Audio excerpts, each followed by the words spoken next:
Hello दोस्तों, examination classes में आपका स्वागत है। मैं संतोष सर।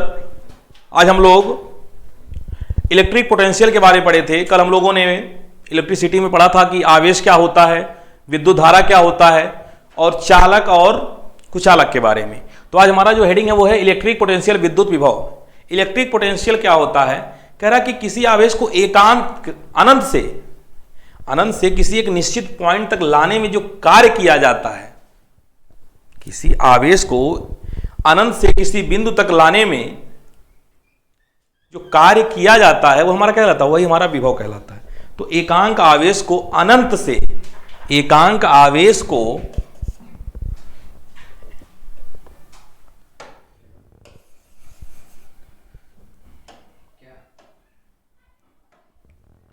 एकांक आवेश को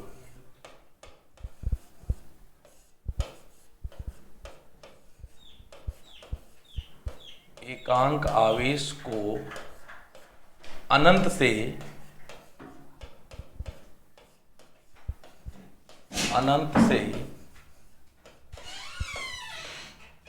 किसी बिंदु तक, अनंत से किसी बिंदु तक लाने में किया गया कार्य, लाने में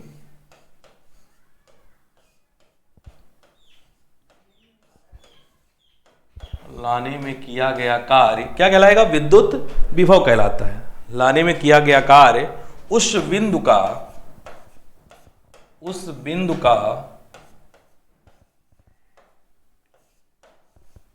विभव कहलाता है।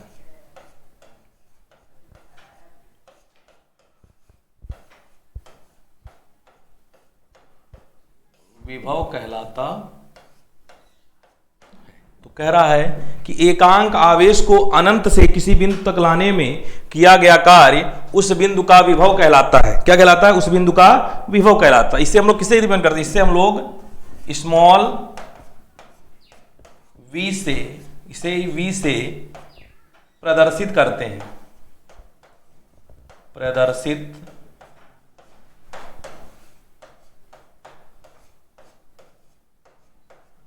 करते हैं। अब देखिए, बात आती है कि v क्या है। बोला अभी एकांक आवेश को किसी अनंत से किसी बिंदु तक लाने में किया गया कार्य। एकांक आवेश मतलब q, W बटे Q, W बटे Q।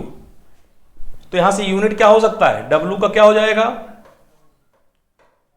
W बटे Q क्या हो सकता है? जूल पर कूलाम, जूल पर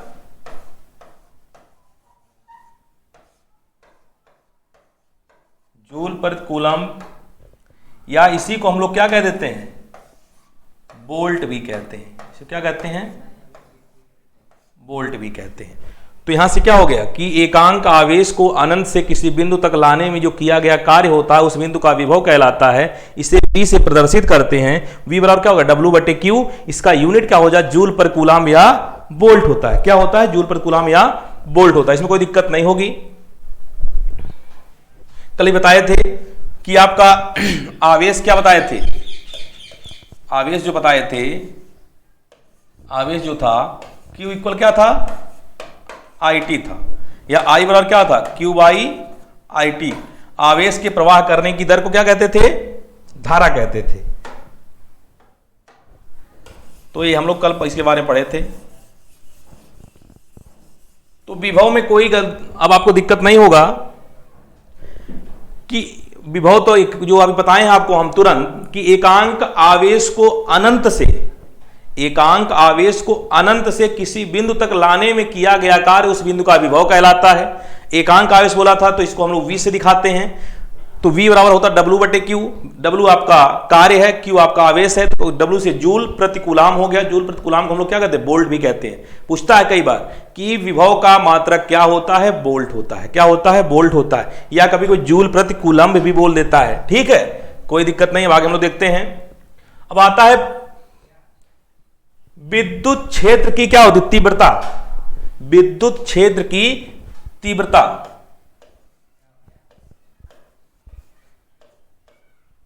विद्युत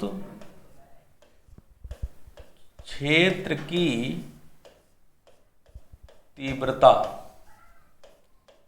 विद्युत क्षेत्र की तीव्रता, इलेक्ट्रिक फील्ड,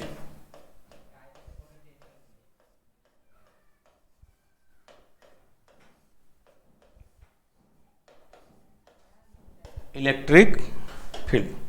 देखिए क्या होता है, विद्युत क्षेत्र की तीव्रता क्या होती है। कह रहा कि एकांक आवेश पर लगने वाले बल को, एकांक आवेश पर लगने वाले बल को ही क्या कहते हैं, विद्युत क्षेत्र की तीव्रता कहते हैं। एकांक आवेश पर, एकांक आवेश पर लगने वाले, एकांक आवेश पर लगने वाले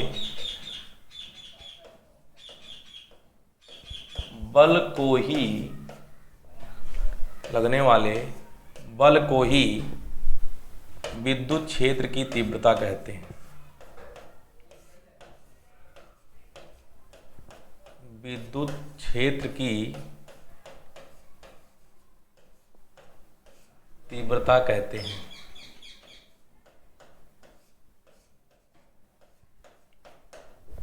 मतलब एकांक आवेश पर जो फोर्स कार्य करता है उसे कहते हैं विद्युत क्षेत्र की तीव्रता कहते हैं। देखिए क्या होता है, E बराबर आपका जो हो गया F बाई क्यू, E बराबर क्या हो गया F बाई क्यू।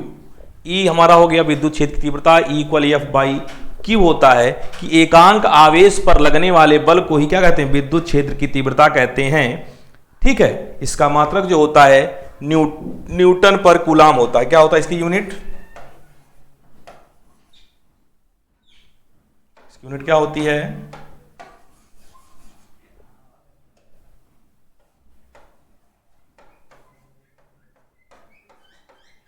न्यूटन पर कूलाम या न्यूटन कूलाम इनवर्स।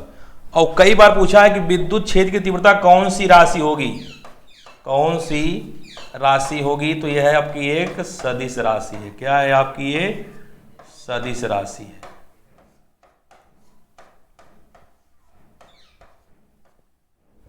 ठीक है, हम लोग क्या देख लिए कि विद्युत क्षेत्र की तीव्रता जो हमारी है,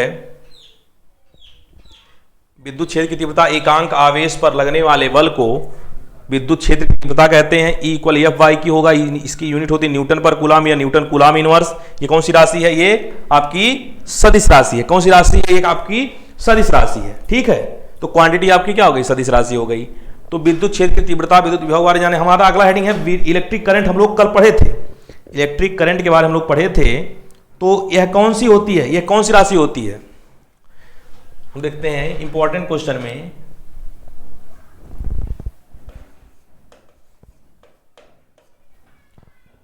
विद्युत धारा,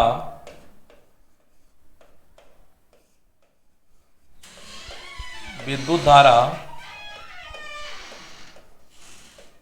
कौन सी राशि है, विद्युत धारा कौन सी राशि है। और हमेशा जो विद्युत धारा इलेक्ट्रिक करंट का प्रवाह होता है कि कैसे होता है, पॉजिटिव टू नेगेटिव या नेगेटिव टू पॉजिटिव। इसमें क्या कहते हैं कि फ्लो ऑफ करंट जो होता है, flow of electron, flow of electron कैसा होता है। तो विद्युत धारा कौन सी राशि है, यह भी इंपॉर्टेंट क्वेश्चन आपका बनता है। दूसरा आपका है फ्लो ऑफ इलेक्ट्रॉन, मतलब इलेक्ट्रॉन का प्रवाह कैसे होता है। ठीक है, तो इलेक्ट्रॉन का प्रवाह जो हमेशा होता है निगेटिव टू पॉजिटिव होता है। इलेक्ट्रॉन का प्रवाह क्या होता है, negative to positive, negative to positive. कौन सी राशि है आपकी, धारा भी क्या है, सदिश राशि है।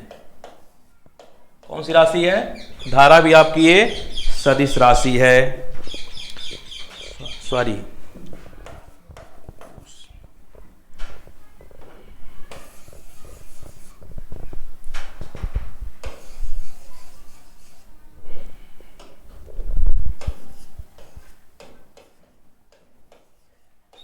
विद्युत क्षेत्र की तीव्रता सदिश राशि थी। ये क्या होती है, अदिश राशि होती है। एक हमको छोटा ट्रिक बताए थे जब पढ़ाए थे हम, कि उससे हम लोग ज्यादातर कवर कर ले रहे थे कि उसका दाल एमएससी से आता है, उसका दाल MSc से आता है।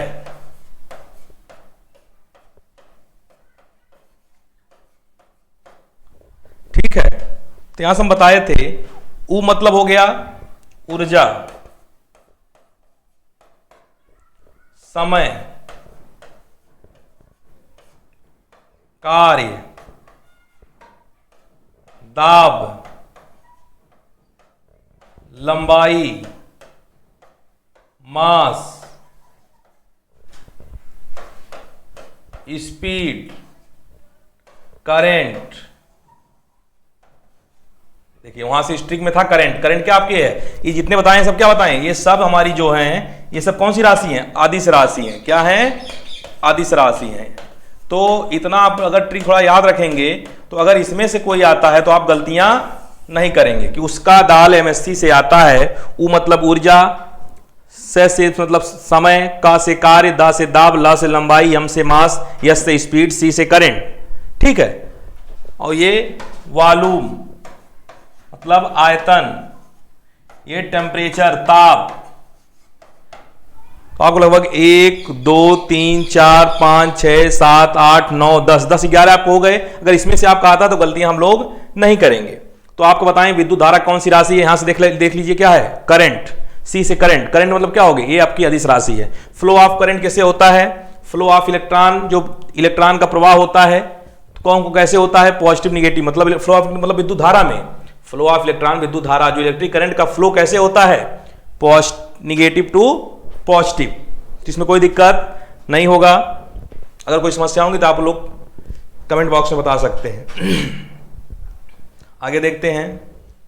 अब अगला जो हमारा टॉपिक है कि प्रतिरोध आता है, वेरी वेरी इंपॉर्टेंट, प्रतिरोध जिसको बोलते हैं रेजिस्टेंस। जैसे हम लोग कुछ करते हैं, अवरोध कैसे उत्पन्न होता है, तो हमारा इलेक्ट्रिक में रेजिस्टेंस के बारे में क्या होता है, तो प्रतिरोध, प्रतिरोध इसको बोलते हैं रेजिस्टेंस।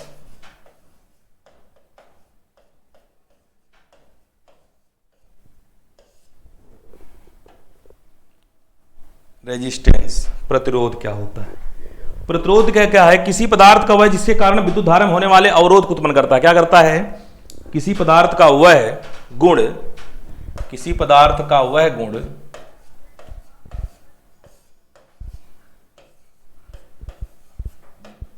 किसी पदार्थ का वह गुण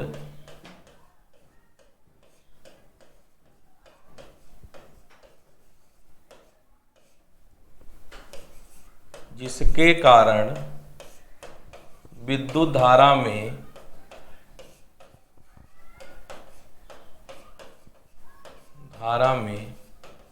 अवरोध उत्पन्न करता है, अवरोध उत्पन्न करता है,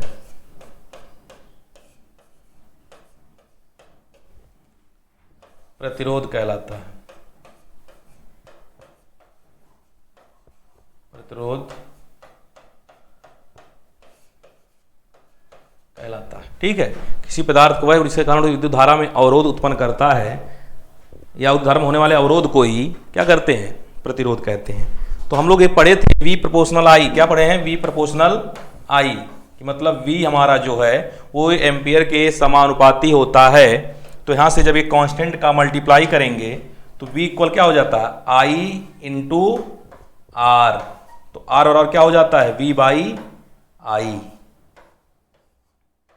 यही हमारा ओम का नियम कहता है। ओम के नियम के अनुसार, ओम के नियमानुसार, इसीलिए इसका मात्रक ओम भी होता है।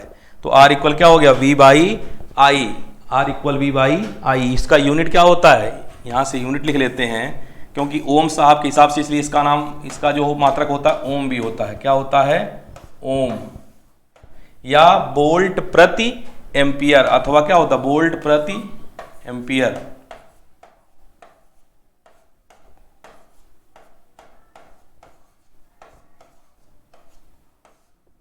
तो प्रतिरोध किसी पदार्थ का वह गुण जिसके कारण विद्युत धारा में अवरोध उत्पन्न करता है या विद्युत धारा में होने वाले अवरोध को बताता है, तो प्रतिरोध कहलाता है। V प्रोपोर्शनल I, किसके? ओम के नियमानुसार V क्या समानुपाती I है। अगर I का मान बढ़ेगा तो वोल्ट का भी मान बढ़ेगा, मतलब विभवांतर का मान बढ़ेगा।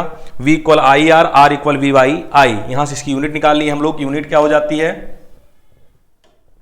यूनिट आपका हो गया ओम या वोल्ट प्रति एम्पियर। ठीक है, ओम के नियम से बताया था। अकॉर्डिंग टू ओम के क्या था? Ohm last law, according to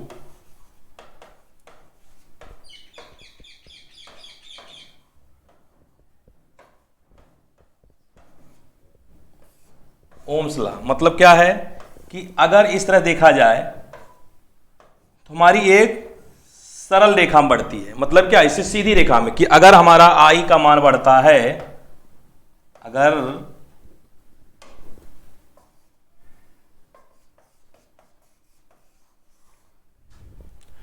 चलो ऊपर दिखा देते हैं, बता देते हैं आपको।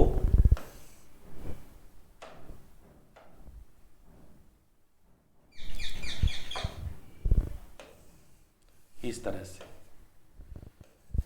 यहां तो इससे स्पष्ट क्या हो रहा ओम के नियम से कि V प्रोपोर्शनल I, कि मतलब V का मान बढ़ने से, विभवांतर का मान बढ़ने से I का मान बढ़ता है। तो पूछता है कि प्रतिरोध जो होता है ओम के नियम में V और I के बीच संबंध कैसा होता है? सीधा होता है, सीधी सरल रेखा में होता है, परवलय होता है, अति परवलय होता है, इनमें से कोई नहीं। तो एक क्या होती है इसमें? सीधी रेखा होती है कि मतलब अगर आपका V का मान बढ़ेगा तो I का मान भी बढ़ेगा। क्या है? V का मान बढ़ेगा तो आपका I का मान भी बढ़ेगा। ये आपका I हो गया और ये आपका V हो गया। तो ये कौन सी रेखा बनती है? आपकी एक स्ट्रेट लाइन मिलती है जिससे स्पष्ट यही होता है कि हमारा I का मान बढ़ने के साथ साथ हमारा क्या होता है? V का मान ही बढ़ता है। मतलब धारा बढ़ेगी तो विभवांतर या विभव का मान भी बढ़ता है। तो प्रतिरोध के बारे में पढ़े हम लोग आज। विभव, इलेक्ट्रिक पोटेंशियल, उसका इलेक्ट्रिक फील्ड और रेजिस्टेंस के बारे में देखा गया। ठीक है, तो यहीं से आपका कुछ नोट पॉइंट हम लोग देखते हैं। कुछ नोट पॉइंट जो पेपर में कई बार पूछा गया है। ठीक है, पेपर में कई बार आया हुआ है कि टेम्परेचर का मान बढ़ाएंगे तो रेजिस्टेंस का मान क्या होगा? टेम्परेचर का मान बढ़ाएंगे तो रेजिस्टेंस का मान क्या होगा? या आपका लेंथ का मान बढ़ाएंगे तो क्या होगा? और एरिया का मान बढ़ाएंगे तो क्या पड़ेगा? फर्क पड़ेगा। ये कई बार पूछा हुआ है। यदि हम लोग प्रतितापमान का मान बढ़ा देते हैं तो प्रतिरोध होगा, या लेंथ का मान बढ़ा देंगे तो प्रतिरोध होगा। तो ये वेरी वेरी इंपॉर्टेंट है, क्योंकि कई बार पूछा हुआ है, तो गलतियां नहीं करना है। टेम्परेचर का मान बढ़ाने से रेजिस्टेंस का मान बढ़ेगा। टेम्परेचर का मान बढ़ाने से क्या होगा? रेजिस्टेंस का मान बढ़ेगा। लेंथ का मान बढ़ाने से रेजिस्टेंस का मान बढ़ेगा। लेकिन एरिया का बढ़ाने से क्या होगा? रेजिस्टेंस का मान घटेगा। रेजिस्टेंस का मान घटेगा। मतलब ये तीन चीज कंसेप्ट हमको समझ में आ गया कि टेम्परेचर बढ़ाएंगे तो आर का मान बढ़ जाता है, लेंथ को अगर बढ़ाते हैं तो आर का मान बढ़ेगा, लेकिन एरिया का अगर बढ़ा रहे हैं तो हमारा प्रतिरोध का मान घटता है। ठीक है, तो प्रतिरोध का मान घटता है। तो यहीं से हम लोग देखते हैं कि जो हम लोग एक फार्मूला पढ़े रहे होंगे, R equal rho L by A.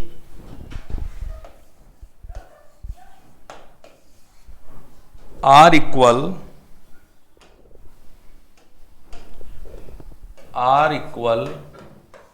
Row L by A. यहां से भी स्पष्ट हो रहा है कि अगर लेंथ बढ़ रहा है तो R, इस फार्मूले को दिमाग में रख लीजिएगा। रो आपका क्या? विशिष्ट चालकता। क्या है? विशिष्ट चालकता या प्रतिरोधकता भी इसी बोलते हैं। विशिष्ट चालकता या प्रतिरोधकता बोलते हैं। विशिष्ट चालक का प्रतिरोधकता या विशिष्ट प्रतिरोध।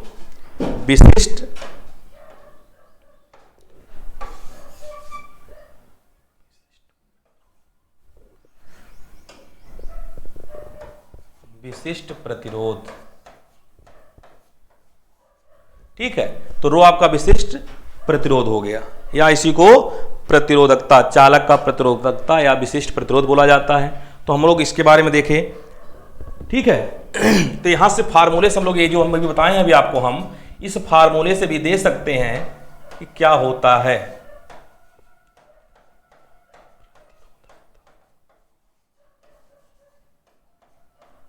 ठीक है कि R डिपेंडेंट है आपका रो L बाई ए। तो इस फार्मूले को याद रखेंगे तो आप बता सकते हैं, ये रटने वाली जो चीजें बताएं अभी आपको, कि L लेंथ बढ़ने पर क्या होगा, R का मान बढ़ जाएगा, एरिया बढ़ने पर क्या होगा, R का मान घट जाएगा, क्योंकि inversely proportional R inversely proportional A है और R प्रोपोर्शनल L है। तो आप जो प्रोपोर्शनल है आपका उससे बड़ा मतलब क्या होता है कि अगर वो बढ़ता है, R बढ़ रहा है तो L बढ़ रहा है, अगर R का मान बढ़ रहा होगा तो A का मान घट जाएगा। ठीक है, तो ये हमारा नोट पॉइंट इसके बारे में बता दिया गया। तो उम्मीद करते हैं कि आज का वीडियो आप लोग को बहुत अच्छा लगा होगा। तो अगर आपको वीडियो मजा आए होंगे, आनंद आया हो, तो अपने दोस्तों में शेयर करें, लाइक करें और हमारे चैनल को सब्सक्राइब करें। Okay, thank you class.